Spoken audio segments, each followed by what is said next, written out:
Bonjour à tous, j'espère que vous allez bien. Aujourd'hui, on se retrouve pour voir la signification de 4 cartes. Avant de commencer, je voulais revenir sur la vidéo que j'ai faite sur comment se tirer les cartes. J'ai oublié de vous dire que je vous avais mis un lien qui vous permet d'accéder à un tableau dans lequel toutes les cartes sont reprises, avec l'influence de la carte, si elle est positive, négative, mixte ou neutre.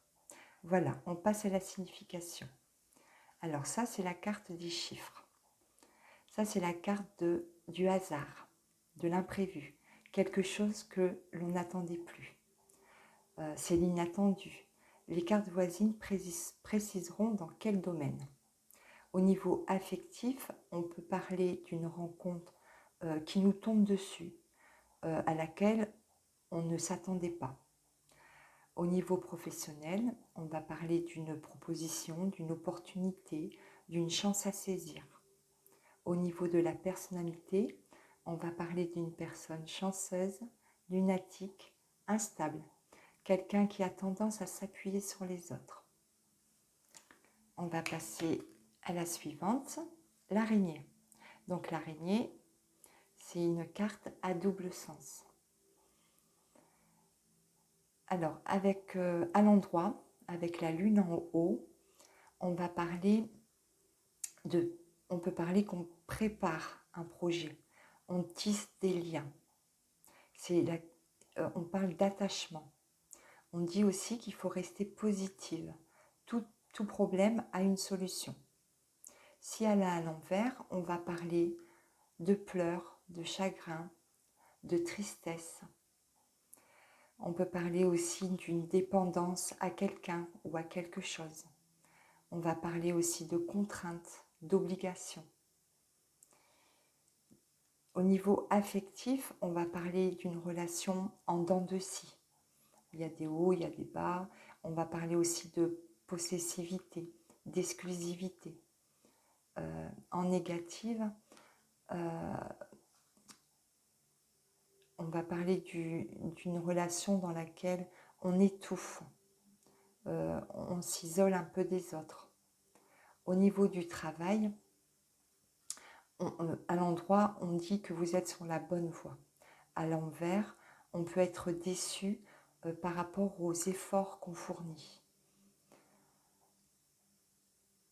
Au niveau de la personnalité, on va parler de quelqu'un de lunatique qui passe du rire aux larmes. Alors, la suivante, l'escargot. Alors, avec l'escargot, on va parler de stagnation. On va parler de quelque chose qui est reporté. Quelque chose qui avance tout doucement.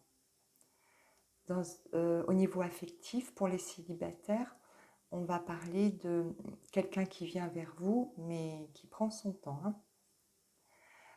Au niveau des couples, par exemple, on pourrait dire que ce couple a tendance à se replier sur lui-même. Au niveau du travail, on peut parler donc de retard dans les projets, d'être dans l'attente.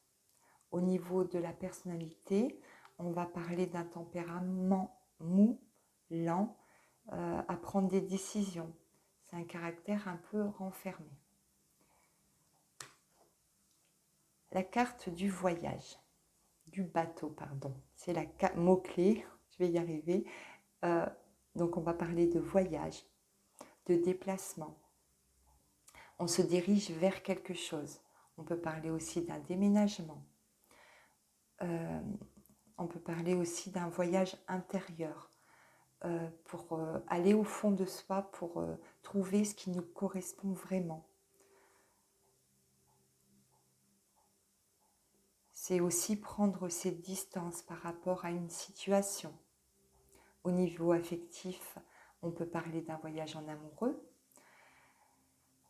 ou, selon les cartes qu'il y a autour, ou une personne qui s'éloigne de nous. Au niveau professionnel, on va parler de déplacement professionnel. Au niveau personnel, de la personnalité, on va parler de quelqu'un de rêveur, plein d'enthousiasme, l'esprit ouvert. Voilà pour aujourd'hui au niveau des significations des cartes. Pour la prochaine vidéo, je ferai une vidéo sur les coupes. N'hésitez pas à mettre un commentaire si vous avez des questions. Je me ferai un plaisir de vous répondre. Si ces vidéos vous plaisent, merci de liker, de partager et de vous abonner en activant la petite cloche pour être notifié des prochaines vidéos. Je vous dis à très bientôt.